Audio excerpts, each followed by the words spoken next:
Tubasuje abakunzi bacu ba Info&fun iyata YouTube channel. Muri iyi video tugiye kubagezaho amateka ya CHAN. Tubagezeho n'amakuru avuga ko CAF yasubitse irushanwa ryari riteguwe muri uku kwezi kwa kabiri kwa 2024. Iryo rushanwa rikabera muri Uganda, Kenya, Tanzania na Uganda. Itangazo rya CAF riragira riti: The Confederation Africaine de Football CAF today announced the postponement of the Total Energies CAF African Nations Championship CHAN Kenya, Tanzania, Uganda 2024 to August 2025. Hano kuri CAF bagaragaje ko bishimira aho ibikorwa byo kubaka amastade, ibibuga by'imyitozo, amahoteli, ibitaro n'ibindi bikorwa remezo bikeneye kugira ngo irushanwa rigende neza. Ko ariko abahanga mu bijyanye n'ibikorwa remezo bagiriye inama CAF guha ibyo bihugu umwanya uhagije kugira ngo byuzuze ibyo bikorwa remezo biri kubakwa, kandi kugira ngo iryo rushanwa izagende neza, iryo rushanwa rya CHAN izagende neza, akaba ariyo mpamvu ryimuriwe mu kwa munani kwa 2025. Eka noneho dusimbukire ku mateka y'irushanwa rya CHAN. Irushanwa rya CHAN ryatekerejwe na CAF muri 2007 nyuma yo kubona yuko igikombe cya Afurika cy'amakipe y'ibihugu cyari cyabaye muri 2005 cyari cyitabiriwe n'abakinnyi barenga 374, akaba aribo bakinaga imbere mu bihugu byabo.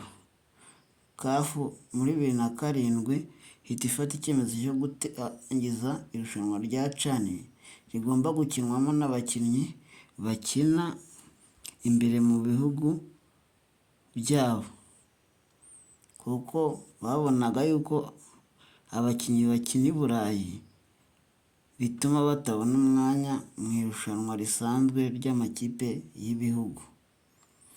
Irushanwa rya mbere ryabaye muri 2009 ryakirwa n'ikipe ya Cote d'Ivoire, ritwarwa n'ikipe ya Ghana, itwarwa n'ikipe ya Congo itsinze Ghana ibitego 2-0 ku mukino wa nyuma. Iryo rushanwa rya mbere ryitabiriwe n'amakipe 8.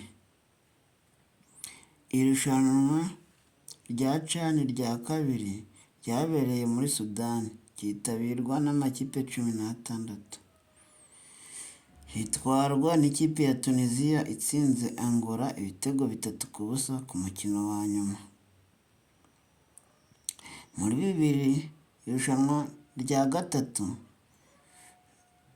ryabereye muri Afurika y'Epfo muri 2014, ritwarwa n'ikipe ya Libya itsinze Ghana kuri penalty ku mukino wa nyuma, aho Libya yatsinze penalty 4-3 za Ghana.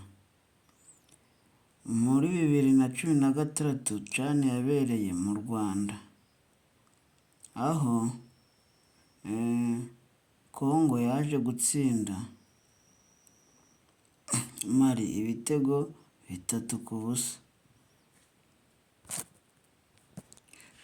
CHAN ya gatanu yari CHAN ya 2018 yakiriwe n'igihugu cya Maroc, kiza kuyitwara ku mukino wa nyuma gitsinda Nigeria ibitego 4-0.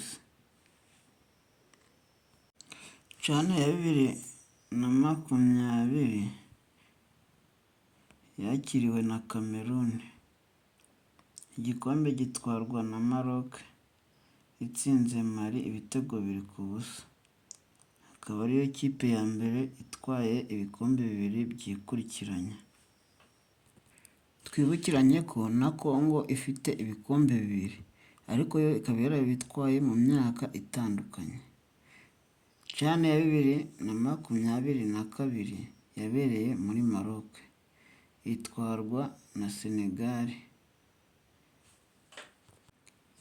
itsinze Algeria kuri penaliti 5-4. Umukino wari warangiye 0-0. CHAN ikurikiyeho ni iya 2024 igomba kwakirwa na Kenya, Tanzania na Uganda. Ikazaba muri uyu mwaka wa 2025 mu kwezi kwa 8. Bavandimwe, mukore subscribe, sharing, muduhe n'ibitekerezo. Turabakunda cyane. Imana ibarinde naho ubutaha. Murakoze cyane.